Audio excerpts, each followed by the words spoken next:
Hello students, कैसे हैं आप सभी। उम्मीद है कि आप सभी खैरियत से होंगे। और जैसा कि आप लोगों को पता है कि हम लोग क्लास 10th की एनसीईआरटी की मैथमेटिक्स को सॉल्व कर रहे हैं, वो भी उनके क्वेश्चन आंसर को सॉल्व कर रहे हैं, वो भी उनके कॉन्सेप्ट्स के साथ सॉल्व कर रहे हैं ना। तो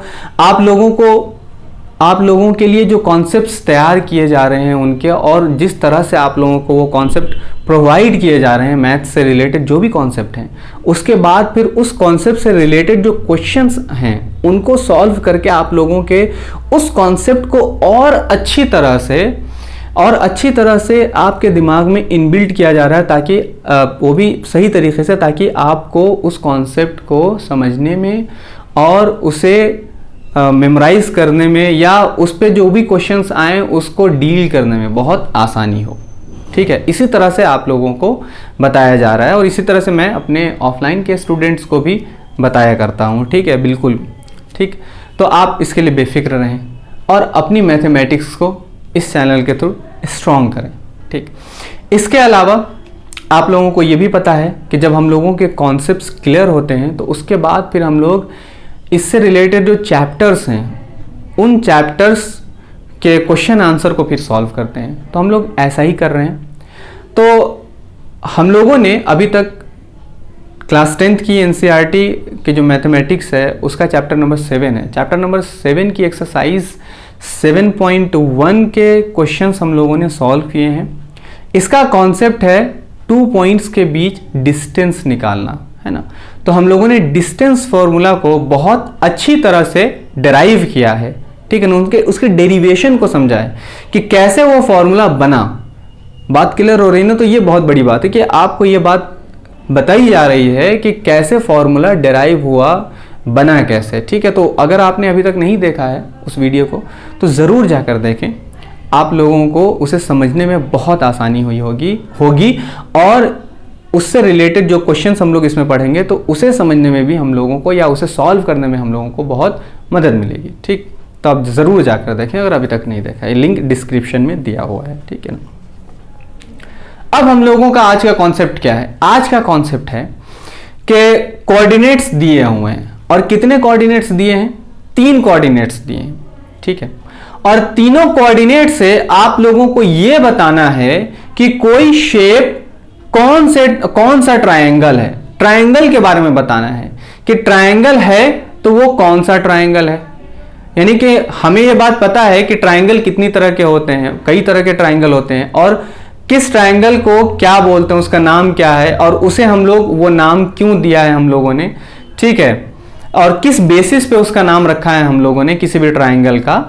तो वो ट्रायंगल हम लोगों को कोऑर्डिनेट से बताना है, फाइंड करके। जैसे एग्जांपल के तौर पे मान लो कि ये 3 कोऑर्डिनेट्स है, कोऑर्डिनेट ए, बी और सी। ये 3 कोऑर्डिनेट्स है। 3 कोऑर्डिनेट्स है तो इसे हम लोग वर्टिसेस बोलते हैं। ये वर्टेक्स है। हमें पता है कि ये अगर ट्रायंगल बना तो इस ट्रायंगल का ये पॉइंट वर्टेक्स कहलाता है। ठीक, ये पॉइंट वर्टेक्स कहलाता है ना। ये पॉइंट वर्टेक्स कहलाता है। ठीक है, वर्टेक्स कहलाता है। लेकिन अगर तीनों पॉइंट्स को एक साथ बोलेंगे तो उसको वर्टिसेस कहेंगे। क्यों वर्टिसेस कहेंगे? क्योंकि vertices is a plural of vertex, is a plural of vertex. Vertex का प्लूरल है वर्टिसेस। बात क्लियर हो गई।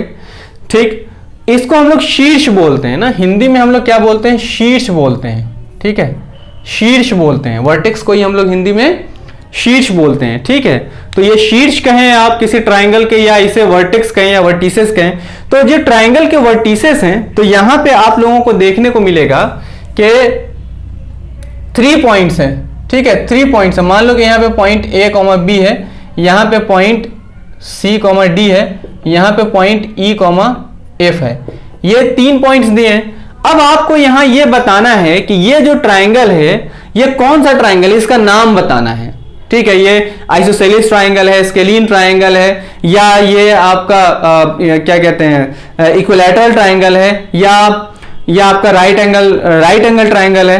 ये बात क्लियर हो रही है। तो इन ट्रायंगल्स के नाम को बताना है। ऐसा हम लोग वहां पे क्या करेंगे, ऐसा हमें वहां क्या करना होगा जिसकी वजह से या जिसकी मदद से हम किसी भी ट्रायंगल का नामकरण कर सकते हैं, कोऑर्डिनेट्स अगर दिए हों तो। ठीक है, तो क्या करेंगे हम लोग वहां पे, चूंकि हम लोगों को इससे पहले हम लोगों ने ज्योमेट्री में क्या पढ़ा है, इससे पहले हम लोगों ने ज्योमेट्री में पढ़ा है, ज्योमेट्री में ये पढ़ा है कि ये 5 सेंटीमीटर इसकी लेंथ, इधर वाली की लेंथ 5 सेंटीमीटर और इधर वाले की लेंथ 4 सेंटीमीटर हो, यानी 3 लेंथ है, 3 लाइन सेगमेंट्स हैं, 3 लाइन सेगमेंट्स, एक ट्राइंगल के 3 लाइन सेगमेंट्स। इन 3 लाइन सेगमेंट्स में 2 लाइन सेगमेंट्स ऐसे हैं जो इक्वल हैं, इक्वल लेंथ है इनकी लेंथ कैसी है, इक्वल है, और एक की अनइक्वल है। तो हम लोग इसे देखते ही बता देंगे कि अगर किसी ट्राइंगल की 2 लाइंस या किसी ट्राइंगल की 2 लेंथ इक्वल होती है, तीसरी इक्वल नहीं होती है, तो ऐसे ट्राइंगल का नाम हम लोगों ने आइसोसेलिस ट्राइंगल रखा है। क्लियर हो गई ये बात? तो हमें ये बात पता है कि आइसोसेलिस है। तो यहां पे अब क्या करना होगा, अगर कोऑर्डिनेट्स दिए होंगे, 3 कोऑर्डिनेट्स दिए होंगे, तो हम ये कैसे पता करेंगे कि ये आइसोसेलिस है, या ये कैसे पता करेंगे कि ये आपका राइट एंगल ट्राइंगल है, या ये इक्विलैटरल ट्राइंगल है, या ये स्केलिन ट्राइंगल है, ये हम कैसे बताएंगे? ठीक है, तो ये हम ऐसे बताएंगे कि इनके बीच की डिस्टेंस निकालेंगे, 2 पॉइंट्स के बीच की डिस्टेंस निकालेंगे। तो हमें कितनी डिस्टेंस यहां पे निकालनी पड़ेगी, यहां पे 1 डिस्टेंस निकालनी पड़ेगी, 2 डिस्टेंस निकालनी पड़ेगी, ये तीसरी डिस्टेंस निकालनी पड़ेगी। बात क्लियर हो रही है? तो यहां पे कितनी डिस्टेंस निकालनी पड़ेगी, 3 डिस्टेंस निकालनी पड़ेगी। इसका क्या मतलब हो गया कि अगर किसी ट्राइंगल के नाम को फाइंड करने के लिए हमें 3 कोऑर्डिनेट्स दिए होंगे, तो 3 कोऑर्डिनेट से कितनी डिस्टेंस निकलेगी, 3 डिस्टेंस निकलेगी।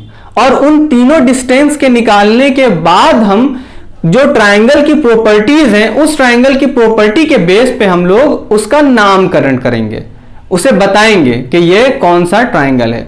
तो इसके लिए पहले एक छोटी सी झलक हम लोग देखते हैं यहां पे, किस ट्राइंगल को क्या बोलते हैं, है ना, और कब बोलेंगे। ठीक, जैसे एग्जांपल के तौर पे पहला अगर स्केलिन ट्राइंगल है, स्केलिन ट्राइंगल, ठीक है, स्केलिन ट्राइंगल है, अगर कोई स्केलिन ट्राइंगल है, तो स्केलिन ट्राइंगल के लिए क्या होता है कि स्केलिन ट्राइंगल के इनकी तीनों साइड्स क्या होती हैं, अनइक्वल होती है। ABC है, तो ये तीनों की तीनों साइड्स क्या होती हैं, अनइक्वल होती हैं। अगर तीनों साइड्स अनइक्वल आती हैं, जैसे ये हमने कोऑर्डिनेट्स दिए हुए यहाँ पे, coordinate A, coordinate B, coordinate C, इनकी हम लोगों ने डिस्टेंस निकाली, और इनकी डिस्टेंस निकालने के बाद हम लोगों ने देखा कि तीनों की लेंथ क्या है, तीनों की डिस्टेंस क्या आ रही है, अनइक्वल आ रही है। AB unequal to BC unequal to AC, तीनों अनइक्वल आ रही हैं। ठीक है, तीनों की डिस्टेंस, तो हम लोग कहेंगे दिस इज स्केलिन ट्राइंगल, या इट इज स्केलिन ट्राइंगल। बात क्लियर हो गई ना? दूसरे नंबर में आता है आइसोसेलिस ट्राइंगल, आइसोसेलिस, ठीक है ना, isosceles triangle, isosceles triangle. Spelling में देख लीजिएगा, हो सकता है कहीं पे रॉन्ग हो। आइसोसेलिस ट्राइंगल, तो आइसोसेलिस ट्राइंगल में हम लोग क्या देखते हैं या क्या जानते हैं, अगर ये 3 वर्टेक्स हैं, 3 वर्टिसेस हैं, ठीक है, A B C, तो इसकी लेंथ में क्या होनी चाहिए, कोई भी any two sides are equal to each other, any 2 sides, चाहे आप इन्हें इक्वल करें, चाहे आप इन्हें इक्वल करें, चाहे आप इनको और इनको इक्वल करें। बात समझ में आ रही है ना, कि any 2 lengths are equal to each other, या any 2 sides are equal to each other, any 2 sides are equal to each other. यहां पे मैं लिख दे रहा हूं any 2 sides are equal to each other, equal to each other. जैसे example के तौर पे अगर मान लो ये AB, तो इक्वल होना चाहिए किसके, AB इक्वल होना चाहिए AC के, तो तीसरी साइड तो अनइक्वल होगी। बात क्लियर हो रही है ना? ये बात बहुत अच्छी तरह से समझ में आ गई। ठीक है, अब यहां से तीसरा जो ट्राइंगल है उसका नाम है इक्विलैटरल ट्राइंगल, इक्विलैटरल ट्राइंगल, ठीक है, इक्विलैटरल ट्राइंगल। अब इक्विलैटरल ट्राइंगल में हम लोग क्या जानते हैं, इक्विलैटरल ट्राइंगल में तीनों की तीनों साइड्स क्या होनी चाहिए, इनकी डिस्टेंस इक्वल होनी चाहिए, तीनों की तीनों साइड्स की डिस्टेंस इक्वल होनी चाहिए। A B equal to B C is equal to is also equal to A C, यानी तीनों साइड्स आर, या तीनों the distance between three sides are equal to each other, तीनों की तीनों डिस्टेंस क्या होनी चाहिए, 3 points are equal to each other, ठीक है, इक्वल होनी चाहिए। तो हम लोग इसको बोलेंगे कि ये कौन सा ट्राइंगल है, इक्विलैटरल ट्राइंगल है, ठीक है। 4th नंबर में देखते हैं, इक्विलैटरल के बाद आ जाता है right angle triangle, right angled triangle, right angle triangle. अब राइट एंगल ट्राइंगल में इसके लिए हमें थोड़ा सा ध्यान देना पड़ता है, ये ऐसे तो बनता नहीं है, ट्राइंगल ऐसा बनता है ना, ए बी सी, एक एंगल 90 डिग्री का होता है, लेकिन हमें यहाँ पे एंगल तो दिया नहीं है। जब एंगल नहीं है दिया हुआ तो हम इसे किस बेस पे या किस प्रॉपर्टी पे इसको हम लोग सॉल्व कर सकते हैं, पाइथागोरस फॉर्मूला पे। यहां पे हमें क्या लेना पड़ेगा, पाइथागोरस फॉर्मूला यूज करना पड़ेगा, ये साबित करने के लिए कि ये राइट एंगल ट्राइंगल है या नहीं। तो पाइथागोरस फॉर्मूला को हम लोग जानते हैं, H square is equal to P square plus B square. तो हम लोग यहां पे लिखेंगे एच स्क्वायर प्लस पी, इसके लिए हम लोग लिखेंगे ए सी है तो A C square is equal to A B square plus B C square. यहां पे एक बात आपको ध्यान रखने की है कि आप जब इसे सॉल्व करेंगे, जब आप इसके क्वेश्चन को सॉल्व करेंगे तो वहां पे 3 डिस्टेंस निकलेंगे, तो आपको यह पता नहीं चल पाएगा कि हम किसका स्क्वायर करें, एक को इधर रखें और दो डिस्टेंस को स्क्वायर करके उस तरफ रखें और फिर सम करें, यह आपको पता नहीं चलेगा। तो आप बारी बारी से 2 डिस्टेंस को क्या करेंगे, 2 डिस्टेंस को स्क्वायर करके उसका सम करेंगे, ठीक है ना। जैसे एग्जांपल के तौर पे मान लो एग्जांपल के तौर पे अगर ये ट्राइंगल है, ये आपका, मैं फ्रेश में बना दे रहा हूं, आप इसकी स्क्रीनशॉट ले लीजिए। मैं ज़रा सा फ्रेश में राइट एंगल ट्राइंगल के बारे में थोड़ा सा समझा दूं ताकि आप लोगों को समझने में बड़ी आसानी हो जाए, है ना। अब राइट एंगल ट्राइंगल के लिए हम लोगों ने मान लो कि यहाँ पे राइट एंगल ट्राइंगल है, ठीक है, ये 4 सेंटीमीटर है, ये 3 सेंटीमीटर है, ये 5 सेंटीमीटर है।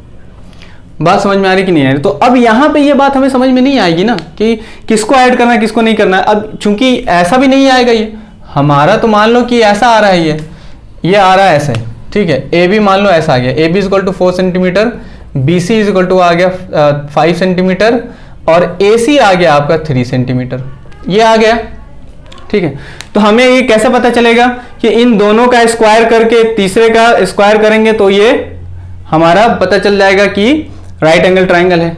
कैसे पता करेंगे? तो देखो यहाँ पे ना हम लोग पहले क्या करेंगे, इन दोनों को ऐड कर लेंगे स्क्वायर करके, square 4 square plus 5 square is equal to 3 square. देखेंगे ऐसे करके तो ये कितना आ गया, ये 4 स्क्वायर करने पर आ गया 16 प्लस 5 स्क्वायर करने पर आ गया 25 इज इक्वल टू 9। तो ये दोनों ऐड करने पर तो 9 आएगा ही नहीं, ठीक है। तो ऐसा नहीं होगा, तो इन दोनों से नहीं हो पाएगा, यह कॉम्बिनेशन गया। तो हम अब क्या कर सकते हैं, 3 और 5 का ले सकते हैं। 3 square plus 5 square is equal to 4 square करेंगे तो क्या आएगा इसका, क्या आ गया 9 प्लस 25 इज इक्वल टू 16। ये भी ऐड करने पर नहीं आ रहा इक्वल, ठीक है। अब हम लोगों के पास तीसरी चॉइस है। तीसरी चॉइस क्या है? तीसरी चॉइस है कि 4 और 3 को हम लोग स्क्वायर करके ऐड करें। 3 का square plus 4 square is equal to 5 square. देखते हैं इसको, तो ये आ गया आपका 9 प्लस 16 इज इक्वल टू 25। तो क्या इन दोनों को ऐड करने पर आ रहा है? तो हाँ आ रहा है, 25 इज इक्वल टू 25। बात क्लियर हो रही है ना। तो ऐसा करने पर ये आ रहा है, तो आपको यहां पे थोड़ी सी मेहनत करनी पड़ेगी, आपको इस तरह से देखना पड़ेगा करके, है ना, राइट एंगल ट्राइंगल के केस में। क्लियर हो गई ये बात? तो ये कॉन्सेप्ट आप लोगों को समझ में रखनी है, आपको याद करके रखनी है, ठीक है। कहीं कहीं पे हम लोगों को कुछ बातें याद भी करनी पड़ती है, ये बात आपको याद रहनी चाहिए, क्योंकि अगर आपको ये बात याद नहीं अगर होगी तो वहां अगर कोऑर्डिनेट्स दिए होंगे तो कोऑर्डिनेट्स देने के बाद आप तो डिस्टेंस निकाल लोगे, पर आपको पता ही नहीं चल पाएगा कि अरे स्केलिन के लिए क्या बात थी, और आइसोसेलिस के लिए क्या बात थी, इक्विलैटरल के लिए क्या बात थी, और इसके लिए खास तौर से राइट एंगल के लिए क्या बात थी, ये आपको जहन में अगर वहां पे नहीं आएगा तो आप उसको वहां पे बता ही नहीं पाओगे, आखिरी के स्टेप आपका छूट जाएगा। क्लियर है ना? ठीक है, तो आपने स्क्रीनशॉट ले लिया। ठीक, अब आगे हम लोग बढ़ते हैं। तो स्टूडेंट्स, हम लोगों ने उन कॉन्सेप्ट्स को बहुत अच्छे से क्लियर कर लिया है जिनसे हम लोग किसी भी वर्टिसेस के देने के बाद उससे हम लोग ये पता कर सकते हैं कि ये ट्रायंगल की कौन सी प्रॉपर्टीज को बिलोंग करती है या कौन सी प्रॉपर्टीज को ये फॉलो करती है, यानी कि ये कौन सा ट्रायंगल है बेसिकली। ठीक है ना? तो इसी तरह से इसी पे बेस्ड अब हम लोग क्वेश्चन को सॉल्व करेंगे। तो अब चलते हैं हम लोग अपनी एनसीईआरटी की किताब के पास और उसी के क्वेश्चन को हम लोग लेते हैं। क्योंकि हम लोग 7.1 एक्सरसाइज जो क्लास 10th की एनसीईआरटी है उसकी जो मैथमेटिक्स है उसकी एक्सरसाइज 7.1 के क्वेश्चन आंसर हम लोग सॉल्व कर रहे हैं। तो चलें क्यों ना ऐसा करते हैं कि हम लोगों ने जो ये कॉन्सेप्ट पढ़ा है इसी से रिलेटेड जो एनसीईआरटी के बुक में जो क्वेश्चन है उसी को हम लोग सॉल्व करते हैं। 7.1 जो एक्सरसाइज है उसमें जो क्वेश्चन है। ठीक है, तो अब ये 7.1 में क्वेश्चन है, क्वेश्चन नंबर 4। ठीक है, 3 तक तो हम लोगों ने सॉल्व कर लिया है बहुत ही अच्छे से सारे कॉन्सेप्ट्स क्लियर करके। 4 क्वेश्चन में कहता है कि check whether 5, -2, 6, 4, 7, -2 are the vertices of an isosceles triangle. ठीक है, तो अब ये कहता है कि आपको ये बताना है कि ये जो वर्टिसेस दिए हुई हैं ये क्या ये इससे जो ट्रायंगल फॉर्म होगा वो आइसोसेलिस ट्रायंगल है, तो ये हम लोगों को देखना है। अब एक क्वेश्चन यहां ये भी है एक्सरसाइज में और एक क्वेश्चन एग्जाम्पल में है, एग्जाम्पल नंबर 1। तो क्यों ना ऐसा करें कि हम लोग एग्जाम्पल नंबर 1 को ही सॉल्व करते हैं, है ना? पहले एग्जाम्पल नंबर 1 को सॉल्व करें फिर उसके बाद हम लोग 7.1 के क्वेश्चन को सॉल्व करते हैं। ठीक है, तो ये एग्जाम्पल नंबर 1 में अब कहता है कि डू द पॉइंट्स 3,2। अब यहां पे क्या है 7.1 एक्सरसाइज, एग्जाम्पल क्या है, एग्जाम्पल है 1, एग्जाम्पल नंबर 1 के क्वेश्चन को हम लोग सॉल्व करेंगे। ठीक, do the points 3,2, point A है 3,2, पॉइंट बी हम लोग मान लेते हैं -2,3, -2,3, -2,3 and C is a 2,3। तो फिर आगे कहता है कि ये क्या ये ट्रायंगल फॉर्म हो रहा है? अगर ये ट्रायंगल फॉर्म होता है कि तो name the type of triangle formed. तो हम लोगों को ट्रायंगल की उस टाइप के बारे में बताना है कि जो इसको फॉलो करता है। ठीक है, तो चलते हैं देखते हैं। सबसे पहली बात तो अगर ये ट्रायंगल फॉर्म हो रहा है तो हमें इसके लिए क्या करना होगा, इसके तीनों जो वर्टिसेस हैं ये वर्टेक्स 1, वर्टेक्स 2, वर्टेक्स 3 है, तो हम लोग ले लेते हैं 3 वर्टिसेस। ठीक है, ए बी और ये है सी, यहाँ पे 3,2 है, यहाँ पे -2, -3 है और यहाँ पे 2,3 है। ठीक है, अब हमें क्या करना होगा, ये ट्रायंगल की कौन सी टाइप है इसे पता करने के लिए हम लोगों को इसकी डिस्टेंस पता करनी होगी, है ना? ये बात हम लोगों ने कॉन्सेप्ट में बहुत अच्छे से क्लियर किया है। तो अब हम लोग डिस्टेंस निकालेंगे, ए बी डिस्टेंस निकालेंगे। इसके लिए हम लोगों के पास फॉर्मूला है x2 - x1 का whole square plus y2 - y1 का होल स्क्वायर अंडर रूट। ठीक है, अब हमें x1 x2 y1 y2 चाहिए। तो x1 क्या है हमारे पास, x1 है हमारे पास 3, x1 है हमारे पास 3, x2 है हमारे पास -2। ठीक, y1 है हमारे पास 2, y2 है हमारे पास -3।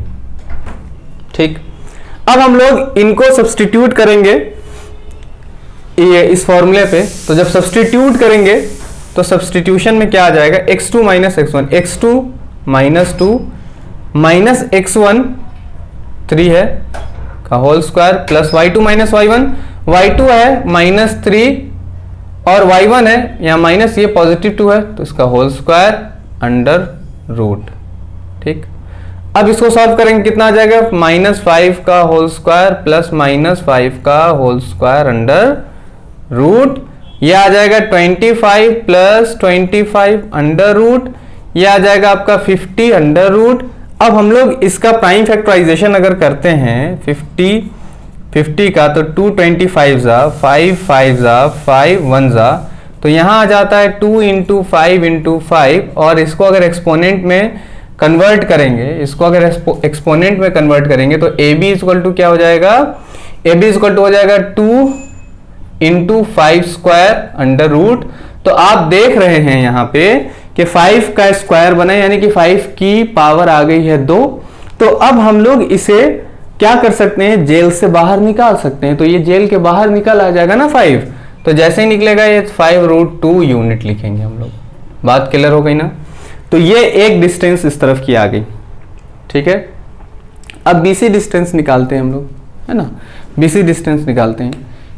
बीसी डिस्टेंस निकालने का फॉर्मूला भी तो यही है ना हमारे पास। तो बीसी डिस्टेंस निकालने का फॉर्मूला है हमारे पास।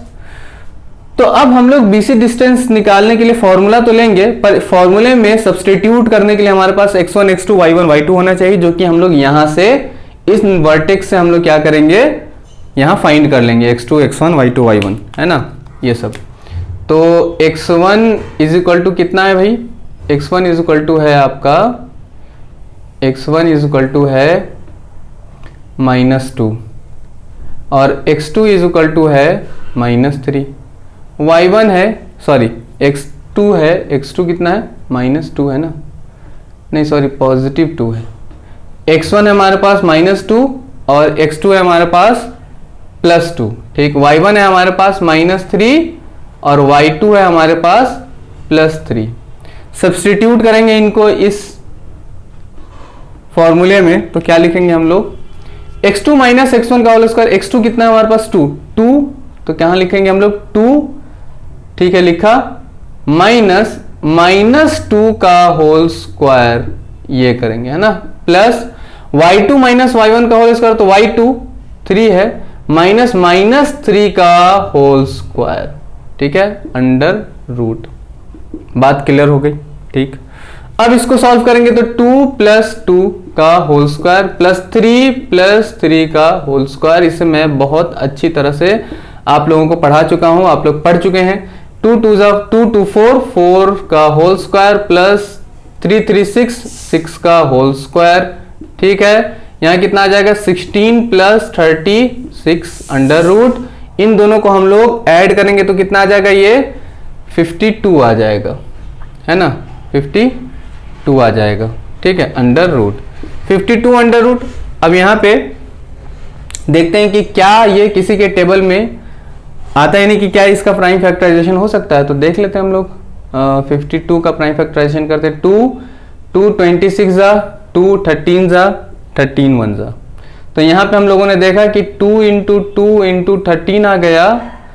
तो यहाँ अब क्या हो जाएगा, ये 2 स्क्वायर इंटू 13, ठीक है, और ये पावर 2 आ गई इसकी। तो इसका मतलब है कि इसके पास पावर आ गई कि अब ये इस जेल को क्या कर सकता है, नंबर तोड़ सकता है। तो तोड़कर बाहर जैसे ही आएगा तो 2 बन जाएगा ये, और अंदर में 13 ही रहेगा।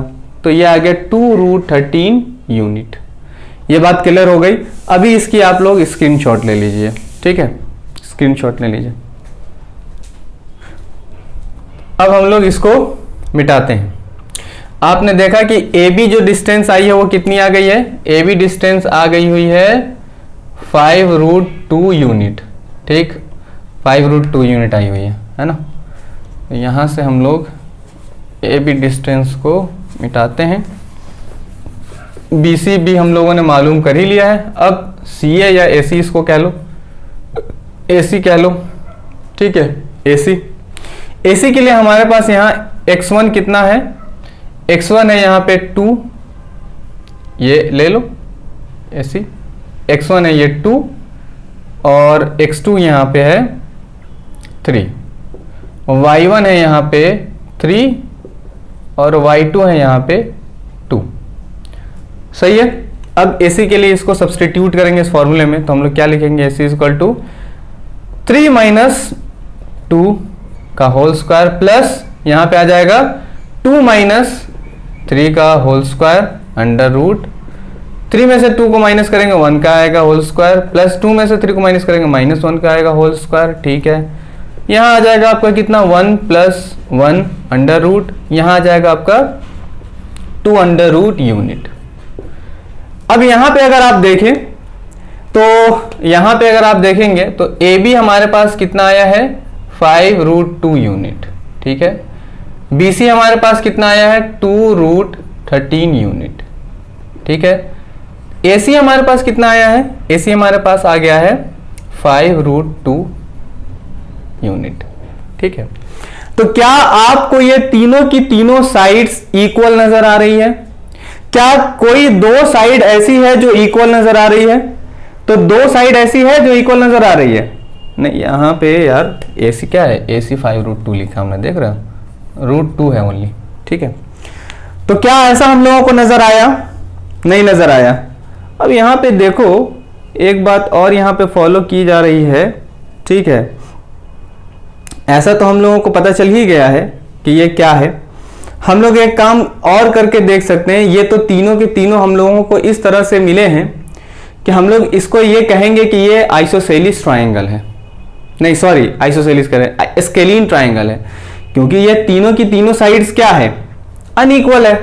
तो अनइक्वल साइड्स अगर होती हैं किसी ट्रायंगल की, है ना, तो हम लोग उस ट्रायंगल को स्केलीन ट्रायंगल कहते हैं। ठीक, लेकिन हम लोगों ने एक और प्रॉपर्टी पढ़ी है, इसकी तो आप लोगों ने स्क्रीनशॉट ले ली है। हम लोगों ने एक और ट्रायंगल की प्रॉपर्टी पढ़ी है जिसका नाम है राइट एंगल ट्रायंगल, है ना। एक और ट्रायंगल है, उसका नाम क्या है, राइट एंगल ट्रायंगल। हम लोग ये भी देख लेंगे कि क्या ये राइट एंगल ट्रायंगल भी हो सकता है ना, ये भी हम लोग देख ले रहे हैं। तो हम लोग इसको कह देंगे right angle, scalene right angle triangle, ऐसा भी हम लोग इसको बोल सकते हैं इस ट्रायंगल को। ठीक है, तो ये इसमें ऐसा क्या देखेंगे कि इसे हम लोग कहेंगे राइट एंगल ट्रायंगल, और इसे हम लोग, तो हम लोगों ने स्केलीन तो कह दिया, लेकिन ऐसा इसमें क्या देखेंगे, इसको राइट एंगल ट्रायंगल कहेंगे। तो देखते हैं कि इसमें ना दो साइड का स्क्वायर करने पर उसका सम करेंगे और तीसरे साइड के स्क्वायर के इक्वल करेंगे, ना पाइथागोरस फॉर्मूला इसमें लगाएंगे हम लोग। तो यहां पे ए बी हम लोगों ने लिखा, ए बी का स्क्वायर प्लस बी सी का square is equal to A सी का स्क्वायर, ये लिखा हम लोगों ने। मैं इसी तरह से पहले लिख कर देख रहा हूं, ठीक है ना। अब इस पे अगर आ जाएगा तो आप ये ना कहिएगा कुछ, ठीक है, बस देख रहा हूं मैं, है ना, कि आता है या नहीं आता है। ठीक, तो ए बी स्क्वायर है, तो ए बी स्क्वायर यानी कि 5√2 का होल स्क्वायर हो जाएगा, प्लस बी सी स्क्वायर है, तो यहाँ पे क्या आ जाएगा 2√13 का होल स्क्वायर है, is equal to A C square है, तो यहाँ पे कितना आ जाएगा √2 का होल स्क्वायर। ठीक, अब इसे अगर सॉल्व करेंगे तो कितना आ जाएगा, यहाँ पे ये आ जाएगा 25 इंटू 2 प्लस यहाँ ये आ जाएगा 4 इंटू 13 इज इक्वल टू यहाँ पे आ जाएगा 2। तो अब तो ये भाई साहब, ये तो किसी सूरत ये एक दूसरे के इक्वल नहीं हो सकता है। ठीक है, अब हम लोग इससे देख लिया हम लोगों ने कि ये ऐसे में नहीं आ रहा है। अब हम लोग इसे कैसे करके देख सकते हैं, अभी तो A B square plus B C square रखा था ना, ये रिजेक्ट हो गया। अब हम लोग रख सकते हैं A B square plus A C square is equal to B C square, ये हम लोग रख सकते हैं। ठीक है, तो ए बी स्क्वायर तो 5√2 का whole square plus A C square √2 का whole square is equal to B C square 2√13 का होल स्क्वायर। ठीक है, तो इसको हम लोग लिखेंगे कितना 25 इंटू 2 प्लस इसको कितना लिखेंगे 2। ठीक, इज इक्वल टू इसको कितना लिखेंगे 4 इंटू 13। तो अब इसको इसमें कितना आएगा, ये आ जाएगा आपका 50 प्लस 2 इज इक्वल टू, अब इसको अगर देखो आप 13 का टेबल 4 टाइम्स पढ़ेंगे ना, 13 2 26, 13 3 39 और 13 4 52। तो क्या अब आपको दिखाई दे रहा 52 इज इक्वल टू 52 आ गया। इसका क्या मतलब है, इसका ये मतलब है कि ये ट्रायंगल स्केलीन ट्रायंगल के साथ साथ राइट एंगल ट्रायंगल भी है। आ रही बात समझ में? इसका क्या मतलब हो गया कि अभी जो आप देख रहे हैं ना ये BC, तो ये जो BC है बेटा, ये जो BC है ये आपकी क्या हो गई हाइपोटेन्यूज, ठीक है BC।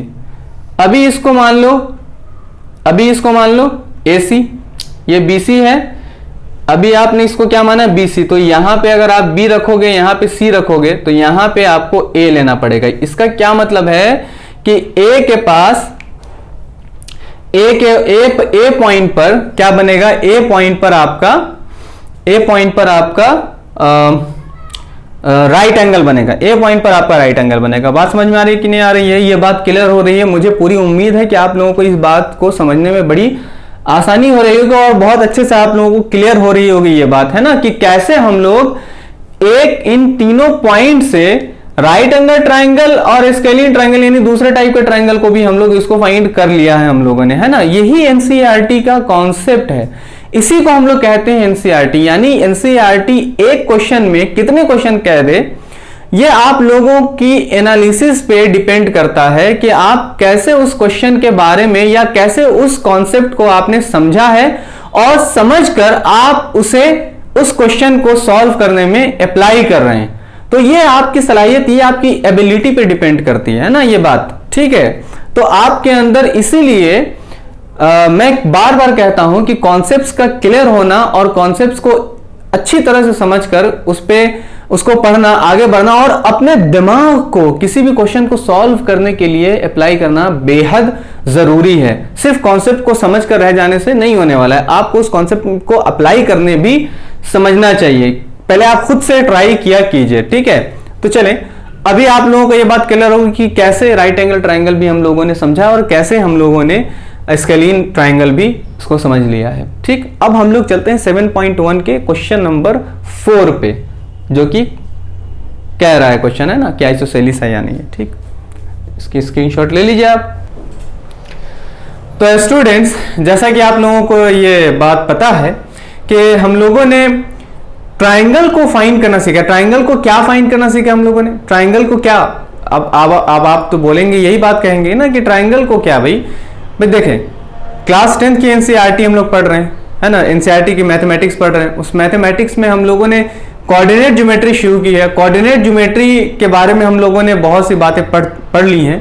इसके अलावा हम लोग एक कॉन्सेप्ट देख रहे हैं कि अगर कोऑर्डिनेट ज्योमेट्री में अगर वर्टेक्स दिए हो, 3 वर्टिसेस दिए हो, तो उन 3 वर्टिसेस से हम किस तरह से ये बात पता करेंगे कि कोई ये जो वर्टिसेस है ये किसी ट्राइंगल के वर्टिसेस है। और भी ट्राइंगल में ट्राइंगल के नाम, है ना, ट्राइंगल के टाइप, ठीक, जैसे आइसोसेलिस ट्राइंगल हो या स्केलिन ट्राइंगल हो या इक्विलैटरल ट्राइंगल हो, राइट एंगल ट्राइंगल हो, इनमें से कोई भी एक ट्राइंगल हो सकते हैं और इन ट्राइंगल के ये वर्टिसेस होंगे, ठीक है ना। तो इसके बारे में हम लोगों ने बहुत अच्छे से बात की हुई है, ठीक। इसके अलावा हम लोगों ने एक एग्जाम्पल भी देखी है। अब हम लोग 7.1 का क्वेश्चन नंबर 4 सॉल्व करेंगे, ठीक है। 7.1 का क्वेश्चन नंबर 4 सॉल्व करेंगे कि डिटरमाइन इफ द पॉइंट्स 1,5। अब यहां पे पॉइंट्स दिए हुए 7.1 है और इसका क्वेश्चन नंबर 4 है। इस क्वेश्चन नंबर 4 के पॉइंट्स दिए, मैंने अल्फाबेट ए मान लिया, यानी पॉइंट ए को ही मान लिया मैंने कि पॉइंट ए क्या है, इसका कोऑर्डिनेट्स क्या क्या है, 5,-2, ये एक कोऑर्डिनेट है, ठीक है। दूसरा कोऑर्डिनेट इसके लिए मैंने बी माना, बी पॉइंट क्या है, बी पॉइंट है आपका 6,4, ठीक है, 6,4 ले लिया। एंड सी पॉइंट मैंने ले लिया -2 नहीं 7,-2, 7,-2 ये पॉइंट ले लिया। और ये कहता है कि are the vertices of an isosceles triangle. तो ये क्या हम लोग बता पा रहे हैं कि ये पूछ रहा है कि हमें बताना है कि ये आइसोसेलिस ट्राइंगल के वर्टिसेस हैं। हम लोगों ने एग्जाम्पल के थ्रू बहुत अच्छी तरह से ये बात पता कर ली है कि किस तरह से हम लोग किसी भी ट्राइंगल को ये बता सकते हैं कि ये वर्टिसेस कौन से ट्राइंगल को, उस ट्राइंगल की कौन से टाइप के वर्टिसेस हैं, है ना। ये बात हम लोगों ने बहुत अच्छी तरह से डिस्कस की हुई है, ठीक। और ये भी पता किया हम लोगों ने कि किस तरह से राइट एंगल ट्राइंगल को के वर्टिसेस भी हम लोग पता कर सकते हैं, है ना, ठीक है। एग्जाम्पल के थ्रू देखा था हम लोगों ने। तो क्या था इसमें कि अगर मान लो कि ये एक ट्राइंगल है, मान लो कि है ये ट्राइंगल, हमें ये बताना है कि ये ए बी सी इसके पॉइंट्स हैं और ये बताना है कि जो ये वर्टिसेस है इसके ए 5,-2, बी के लिए है 6,4, सी के लिए है 7,-2। बताना है कि ये वर्टिसेस आइसोसेलिस ट्राइंगल के हैं या नहीं, या ये बताना है कि ये वर्टिसेस से जो ट्राइंगल बनेंगे वो आइसोसेलिस है या नहीं है। ठीक है, तो बहुत आसान है, हम लोगों को ये बात पता है कि पहले हम लोग क्या करते हैं, हम लोग इन तीनों साइड्स को फाइंड करते हैं और तीनों साइड्स के लिए हम लोगों को इनकी डिस्टेंस निकालनी जरूरी है। तो डिस्टेंस निकालेंगे हम लोग, कि डिस्टेंस कैसे निकालेंगे, अब ए बी की डिस्टेंस निकालेंगे तो इसके लिए फॉर्मूला हम लोग के पास है x2 माइनस x1 का whole square plus y2 minus y1 का होल स्क्वायर अंडर रूट। ठीक है, ये हम लोगों के पास फॉर्मूला है। अब हम लोग x1 y1 x2 y2 निकालेंगे, तो जी चूंकि हम लोगों को इनके बीच की डिस्टेंस निकालनी है a और b के बीच की, तो हम इन्हीं पॉइंट्स को x1 y1 x2 y2 मानेंगे। x1 y1 है तो x1 क्या है आपका, x1 इज इक्वल टू 5 है, y1 क्या है, y1 इज इक्वल टू -2 है। x2 क्या है आपका, x2 आपका 6 है और y2 क्या है, 4 है। अब हम लोग इन्हीं वैल्यूज को क्या करेंगे, इस पे सब्स्टिट्यूट करेंगे। ठीक है ना, सब्स्टिट्यूट करेंगे, ab is equal to x2 क्या है 6 minus y1, x2 minus y1 6 minus 5 का whole square plus y2 minus y1 4 minus -2 का होल स्क्वायर। आ गई बात समझ में?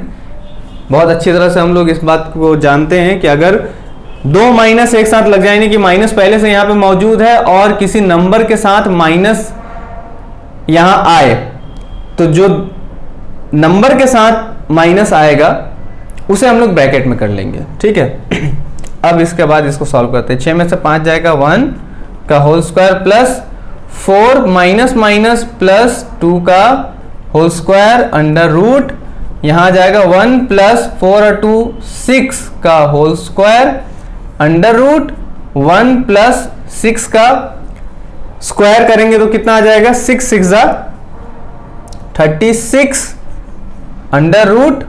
तो ए बी की वैल्यू क्या आ जाएगी, A B is equal to आ जाएगी 6 और 1 36 और 1 37, तो यहां हो जाएगा 37। तो ये हम लोगों की आ गई वैल्यू रूट 37। ठीक है, ए बी। अब BC देखते हैं कि BC की वैल्यू क्या है, यानी BC की डिस्टेंस क्या है जनरली। तो BC की डिस्टेंस निकालने के लिए हम लोगों को क्या मालूम होना चाहिए, ये BC है, इसके points x1 y1 x2 y2, अब हम लोग इसको ले लेंगे x1 y1 x2 y2।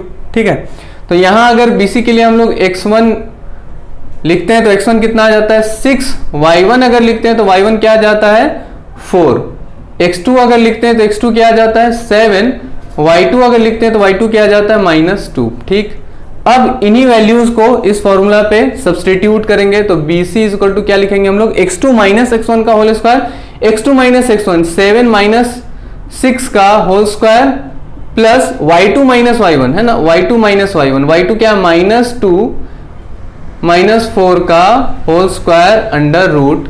ठीक, अब इनको सॉल्व करेंगे, 7 में से 6 को माइनस करेंगे आ जाएगा 1 का होल स्क्वायर प्लस इनको ऐड कर देंगे तो -6 का होल स्क्वायर आ जाएगा अंडर रूट।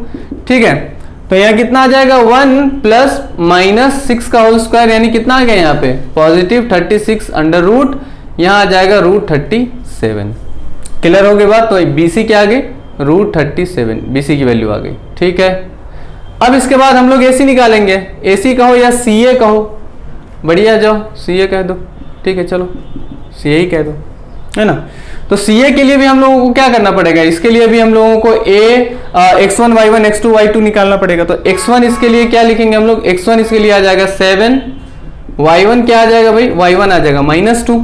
ठीक है, x2 क्या आ जाएगा, x2 आ जाएगा 5, y2 क्या आ जाएगा इसके लिए, y2 आ जाएगा -2। आगे बात समझ में क्लियर है?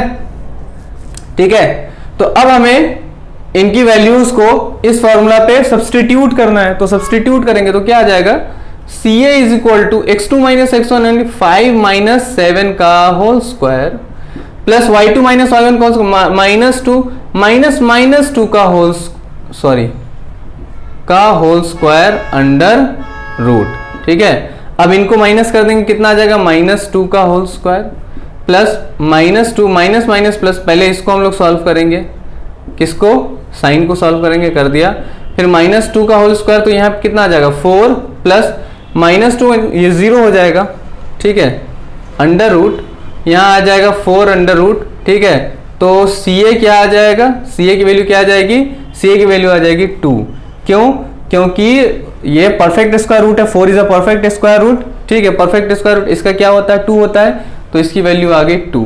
तो अभी आप अगर देखें तो ए बी और बी सी दो सक्सेसिव, या दो आप सक्सेसिव क्या कहें, आप इसे कहें कि क्या कहते हैं, 2 साइड्स की वैल्यू सेम आ गई है। 2 साइड्स की वैल्यू सेम आ गई है, यानी किसी भी ट्राइंगल में 2 साइड्स की वैल्यू सेम आ जाती है तो उसे हम लोग आइसोसेलिस ट्राइंगल कहते हैं। थर्ड साइड आए ना आए उससे मतलब नहीं, वो तो ऐसे भी नहीं आएगी, ठीक है। लेकिन 2 साइड की वैल्यू आनी चाहिए, या तो ये दोनों आती, या ये दोनों, या ये दोनों, कोई भी 2 साइड्स आनी चाहिए थी, ठीक है। तो इन दोनों साइड्स, ये दोनों साइड्स की वैल्यू आ गई, तो हम लोग कहेंगे कि A B is equal to B C is not is equal to C ए,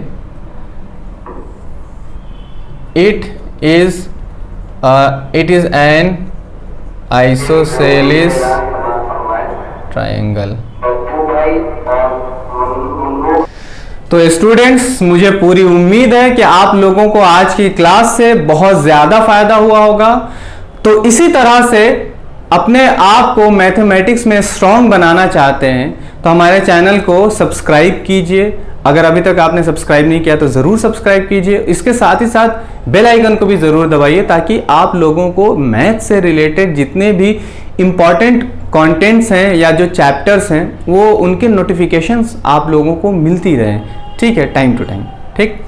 इसके अलावा मुझे ये बात पता है कि आप लोग किसी न किसी चीज़ की तैयारी कर रहे हैं, तो जिस भी चीज़ की आप तैयारी कर रहे हैं तो कमेंट करके ज़रूर बताएं। और इसके अलावा आपको जिस तरह की मैथमेटिक्स चाहिए उसे भी आप कमेंट करके हमसे डिमांड करें, कहें, ठीक है, कि आपको कौन से टॉपिक पे सबसे ज़्यादा प्रॉब्लम हो रही है। तो सबसे ज़्यादा अगर प्रॉब्लम हो रही है तो उस प्रॉब्लम को भी सॉल्व ज़रूर की जाएगी, ठीक। तो मिलते हैं नेक्स्ट वीडियो में। अपना और अपनों का ख्याल रखिएगा। अल्लाह हाफिज़।